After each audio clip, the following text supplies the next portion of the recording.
आणि आता इतरही बातम्या आपण जाणून घेणार आहोत अगदी झटपट सुरुवात करूयात। मुंबईत काल दिवसभरात 1411 रुग्णांची वाढ झाली आहे। मुंबईत दिवसभरात कोरोनामुळे 28 रुग्णांचा मृत्यू झालाय, तर शहरातील कोरोनाग्रस्तांची संख्या 22,563 वरती जाऊन पोहोचली आहे। काल दिवसभरात 600 रुग्णांना डिस्चार्ज देण्यात आला। पुणे शहरात गेल्या 24 तासात 149 रुग्णांची वाढ झाली आहे, तर 8 जणांचा मृत्यू झालाय। आता शहरात कोरोनाग्रस्तांची संख्या 3,747 इतकी झालेली आहे। काल 110 जण बरे होऊन घरी गेले। नवी मुंबईत गेल्या 24 तासात 27 रुग्ण आढळले, तर आता शहरात एकूण रुग्णांची संख्या 1,321 वर जाऊन पोहोचली आहे। यापैकी एपीएमसी संबंधित 486 रुग्ण असून काल 2 जणांचा मृत्यू झाला। शहरात एकूण मृतांची संख्या 39 वरती जाऊन पोहोचली आहे। ठाणे महापालिका क्षेत्रात 84 कोरोना पॉझिटिव्ह रुग्णांची नोंद झाली, त्यामुळे ठाणे महापालिका क्षेत्रात कोरोना बाधितांची संख्या झालेली आहे एकूण 1,353 इतकी। पुणे मार्केट यार्डच्या भुसार विभागातील दुकानांमधून 9 जणांना कोरोनाची बाधा झाल्यानं या परिसराला हा जो परिसर आहे तो सील करण्यात आला आहे। मार्केट कमिटीने इथे तात्काळ फवारणीही सुरू केली आहे, पण तरीही पुणे मर्चंट चेंबर्स किमान आठवडाभर जे आहे ते बंद ठेवण्यात येणार आहे। मुंबईतून येणाऱ्या चाकरमान्यांना प्रवेश द्यायला कोकणातल्या काही गावात विरोध होतोय। सिंधुदुर्गातील शेपरे गावच्या सरपंच निशा गुरव यांनी मुख्यमंत्र्यांना पत्र लिहिले। कोरोनाच्या काळात गावात येणाऱ्या मुंबईकरांची व्यवस्था करणार नसल्याचं त्यांनी स्पष्ट केलं। मुख्यमंत्री आणि जिल्हाधिकाऱ्यांना त्यांनी असं पत्र लिहिल्यामुळे खळबळ उडाली आहे।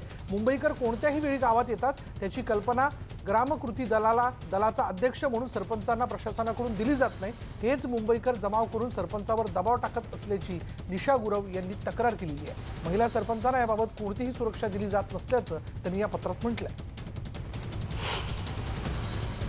इंटरपोल आणि सीबीआयने सेब्रेरस म्हणून ओळखल्या जाणाऱ्या बँकिंग ट्रोजनशी संबंधित सावधगिरीचा इशारा दिला आहे। हे घातक सॉफ्टवेअर कोविडच्या प्रसाराचा फायदा घेतो।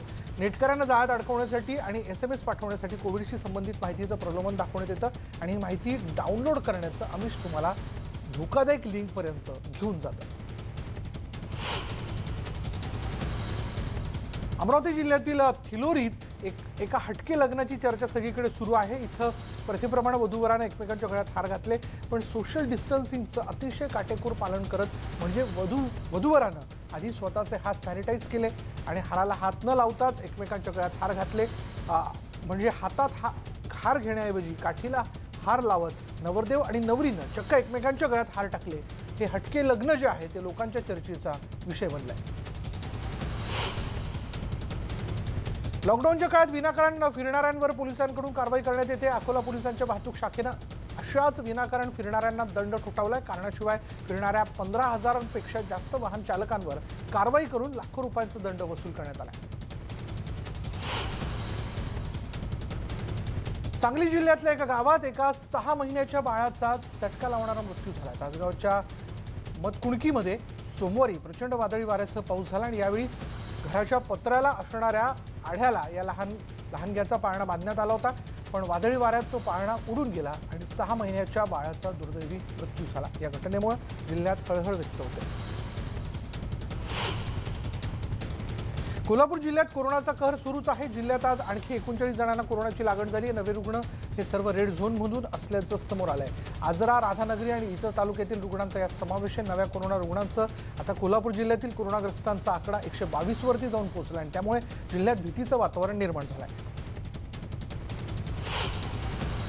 राज्यात आता झोनची नवी वर्गवारी करण्यात आली आहे। कॅन्टोन्मेंट झोन, रेड झोन आणि नॉन रेड झोन असे 3 झोन यापुढे असतील। ग्रीन आणि ऑरेंज झोन हद्दपार करण्यात आले। त्यासाठी नवी नियमावली जाहीर करण्यात आली। त्याची अंमलबजावणी येत्या 22 तारखेपासून होणार आहे। राज्यातील कॅन्टोन्मेंट झोनमधील निर्बंध अधिक कडक करण्यात आलेत, तर नॉन रेड झोनमधले निर्बंध अधिक शिथिल करण्यात आलेत। सर्वात महत्त्वाचं म्हणजे रेड झोनमधल्या लोकांनाही दिलासा आता राज्य सरकारनं देऊ केला आहे।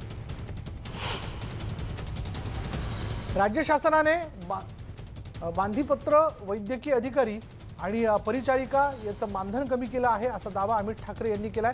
हे भत्ते कमी करण्यात येऊ नयेत यासाठी मुख्यमंत्र्यांना त्यांनी पत्र लिहिलं। राज्यातील कंटेनमेंट झोनमधील निर्बंध अधिक कडक करण्यात आलेत, तर नॉन रेड झोनमधील नागरिकांचे दैनंदिन व्यवहार सुरक्षितता बाळगून पूर्ववत सुरू करण्याचे आदेश देण्यात आले। दरम्यान रेड झोनमधील नागरिकांनाही दिलासा राज्य सरकारने दिला। रेड झोनमधील कॅन्टोन्मेंट झोन वगळता इतर व्यवहार सुरक्षितता बाळगून काही प्रमाणात सुरू करण्याची परवानगी देण्यात आली। राज्य सरकार कोरोनाचा मुकाबला योग्य पद्धतीने करत नसल्याचा आरोप विधानसभेचे विरोधी पक्षनेते देवेंद्र फडणवीस यांनी केला आहे। देशात सर्वाधिक कोरोनाबाधित रुग्ण महाराष्ट्रात आहेत, मात्र त्यांना योग्य उपचार मिळत नाहीत असं फडणवीसांनी म्हटलं आहे। राष्ट्रवादी काँग्रेसचे अध्यक्ष शरद पवारांनी पंतप्रधानांसोबत मुख्यमंत्र्यांनाही पत्र लिहावं असा टोलाही त्यांनी लगावला।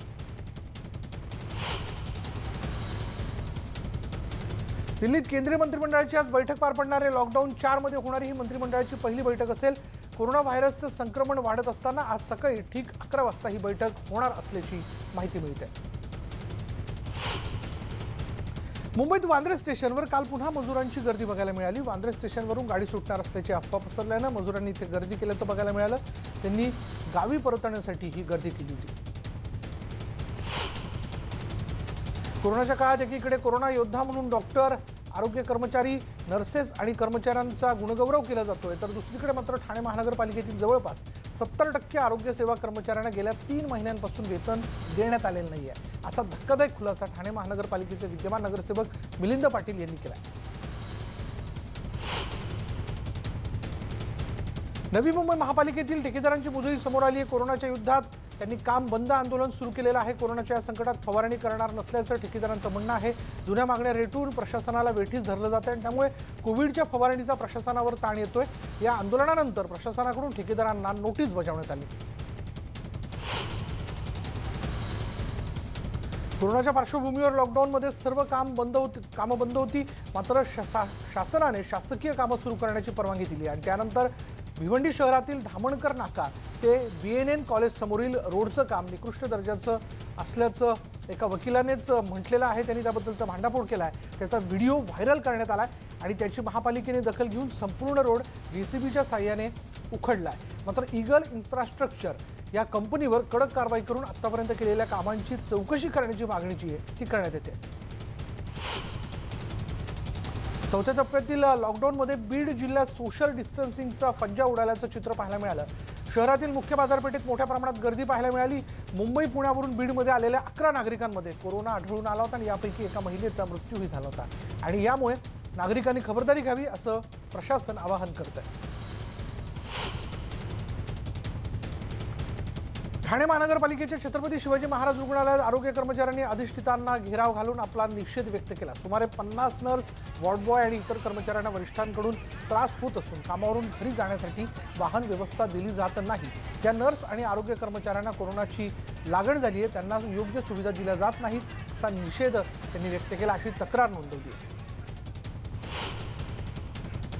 घाटकोपर इथून पुण्यातील शिरूर तालुक्यातील कवठे यमाई इथं परतलेल्या 4 नागरिकांपैकी 3घांचा कोरोना अहवाल जो आहे तो पॉझिटिव्ह आला आणि त्यांना गावी सोडणाऱ्या आंबेगाव तालुक्यातील एकाला लागण झालेली आहे, तर नागरिकांनी घराबाहेर पडू नये, दक्षता घ्यावी असं आवाहन वैद्यकीय अधिकारी डॉक्टर नामदेव पानगे यांनी केलं।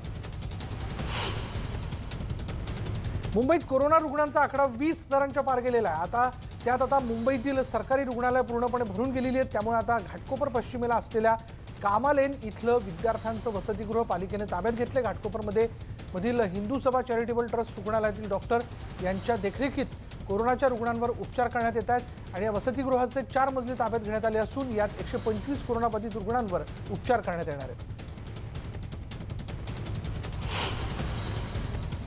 आणि यानंतर वेळ झाली का ब्रेक घेऊयात। पहा फक्त न्यूज 18 लोकमत।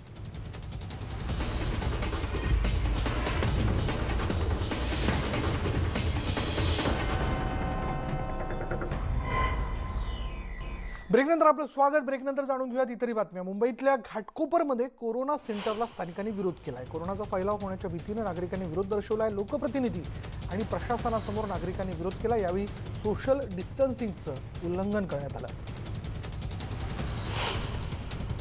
बुलढाणा जिल्ह्यातील 15 दारू दुकानांचा लायसन्स कायमस्वरूपी रद्द करण्याचे आदेश जिल्हाधिकारी सुमन चंद्रा यांनी दिले। तर लॉकडाऊनच्या कार्यकाळात परवानाधारक दारू दुकानदारांनी बेकायदेशीरपणे दारू विक्री केल्याच्या तक्रारी आलेल्या होत्या आणि त्यावरून संपूर्ण जिल्ह्यात दुकानांची तपासणी करण्यात आली। या दुकानांमध्ये अनियमितपणा आढळून आला तर अशावर कारवाई करण्यात आली। बुलढाणा जिल्ह्यातील मेंढपाळ शासनाच्या सेवा सुविधांपासून दूर असल्याचं चित्र आहे. आमच्याकडे गेल्या 1.5 महिन्यांपासून कुणीच लक्ष दिलं नसल्याची व्यथा मेंढपाळांनी न्यूज 18 लोकमतसमोर बोलून दाखवली. मेंढ्या कुणी खरेदी करत नसल्यामुळे आमच्यावर संकट ओढावल्याचंही त्यांनी यावेळी सांगितलं. कोरोनाच्या वाढत्या संकटामुळे शेतकऱ्यांवर मोठं आर्थिक संकट कोसळले आणि त्यातच आता टोमॅटो पिकातल्या विषाणूच्या अफवेने शेतकरी वर्गात मोठी भीती पसरली आणि त्यामुळे चालू हंगामात टोमॅटो लागवड कमी होण्याची शक्यता आहे. वाशिम जिल्ह्यातील नागपूर मुंबई द्रुतगती मार्गावर सिमेंटच्या कंटेनरचा अपघात झाला. कंटेनर विहिरीत पडून चालकाचा मृत्यू झाला. चालकाचा ताबा सुटल्यानं हा अपघात झाल्याचं कळतं. लॉकडाऊनमुळे हरियाणामध्ये अडकून पडलेले शेकडो मराठी कामगार महाराष्ट्रात परतलेत.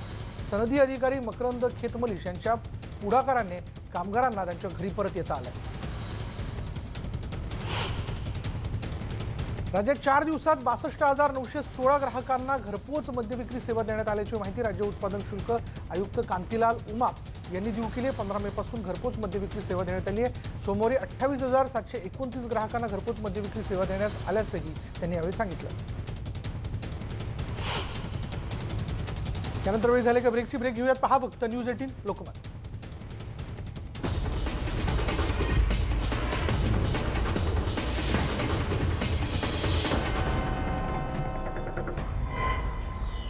लॉकडाऊन 4 मध्ये काही प्रमाणात दिलासा देण्यात आला. ऑटो, टॅक्सी, कॅब आणि बसला परवानगी देण्यात आली. मात्र यासाठी काही अटीही ठेवण्यात आल्यात. ऑटोत फक्त एकच प्रवासी प्रवास करू शकणार आहे, तर कारमध्ये 2 आणि बसमध्ये 20 प्रवाशांना प्रवास करण्याची मुभा देण्यात आली आहे. त्यासोबतच दुकानंही उघडी ठेवण्याची परवानगी देण्यात आली आहे. उघडण्याची परवानगी आणि सुमारे 2 महिन्यानंतर दुकानं उघडत असल्यानं व्यापाऱ्यांनी आनंद व्यक्त केला. लॉकडाऊनच्या काळात दिल्लीत मोठ्या संख्येनं वाहनं रस्त्यावर आलेली बघायला मिळतात. सराय कालेखा भागात रस्त्यावर मोठी वाहतूक कोंडी झाली होती. अनेक गाड्या रस्त्यावर आल्यामुळे लॉकडाऊनचा फज्जा उडालेला पाहायला मिळाला. कर्नाटकमध्ये लॉकडाऊनच्या काळात सार्वजनिक वाहतुकीवरील निर्बंध काही प्रमाणात कमी करण्यात आलेले आहेत. त्यामुळे बस सेवा सुरू करण्यात आली. म्हैसूरमध्ये बस डेपोत वेगवेगळ्या ठिकाणी जाण्यासाठी प्रवाशांनी गर्दी केली. मात्र यावेळी फिजिकल डिस्टन्सिंगचा अवलंब केला जात होता. बिहारच्या भागलपूरमध्ये बस आणि ट्रकची समोरासमोर धडक होऊन झालेल्या अपघातात 9 मजुरांचा मृत्यू झाला. बस मजुरांना घेऊन दरभंगाहून बांकाकडे चालली होती आणि त्यावेळी पाईप घेऊन जाणारी बस ट्रक जी आहे ती बसवर धडकली आणि या अपघातात 4 प्रवासी जखमी झाले. अपघाताची माहिती कळताच पोलिसांनी घटनास्थळी धाव घेऊन बचाव कार्याला सुरुवात केली. लॉकडाऊन नंतर अमृतसरमधील सुवर्ण मंदिरात भाविक दर्शनासाठी येऊ लागलेत. कोरोनाच्या पार्श्वभूमीवर भाविक खबरदारी घेताना दिसत आहेत. 56 दिवसानंतर रविवारी सुवर्ण मंदिर खुलं करण्यात आलं. रविवारी सुमारे 15,000 भाविकांनी सुवर्ण मंदिरात दर्शन घेतलं आणि त्या तुलनेत काल मात्र भाविकांची संख्या कमी होती. गेल्या 24 तासात प्रथमच 1 लाख कोरोना नमुन्यांची चाचणी करण्यात आली. देशभरात आतापर्यंत 24,04,000 नमुन्यांची चाचणी करण्यात आली. तर गेल्या 24 तासात देशभरात 1,01,475 नमुन्यांची चाचणी करण्यात आली आहे. भारतात इतर देशांच्या तुलनेत 1 लाख रुग्णसंख्या होण्याकरिता जवळपास 70 दिवसांचा कालावधी लागला. भारतात पहिला कोरोना व्हायरस रुग्ण ज्या दिवशी सापडला होता त्या दिवसापासून 1 लाख होण्याकरता हा कालावधी लागलेला आहे. जगातील इतर देशांच्या तुलनेत भारताची स्थिती चांगली आहे असा हा फलक दर्शवतोय. यानंतर या बुलेटिनमध्ये इथेच थांबणार आहोत. पहा फक्त न्यूज 18 लोकमत.